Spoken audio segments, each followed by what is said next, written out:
Tayo ng ng blade ng side ng tube. Ito is material lang to. So ngayon gugot tayo ng dalawang linya, 2 line. Ngayon 2 line din dito.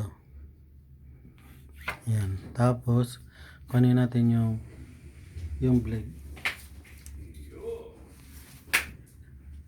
Yan, tapos kunin natin yung blade niya, straight 3/4. Yung sa yan, cheese blade. Tapos allowance 5/8.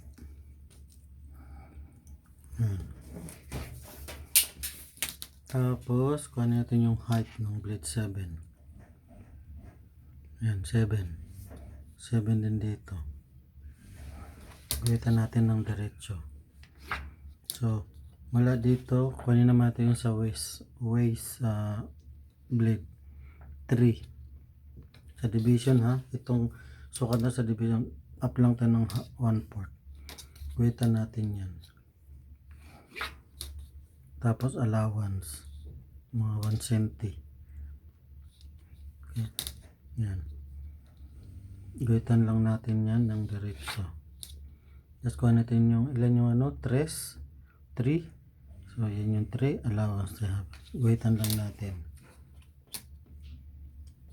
Tunik natin yung mula sa chest ng blade, blade hanggang waistline blade.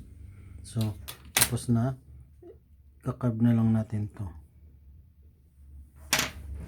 Tapos yan, gugupit na tayo.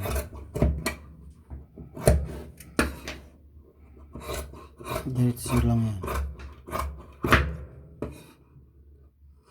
Ayan, tapos curve mo lang yan. Ipo-form mo na lang yung curve dyan sa armpit yan. Yan. Tapos na.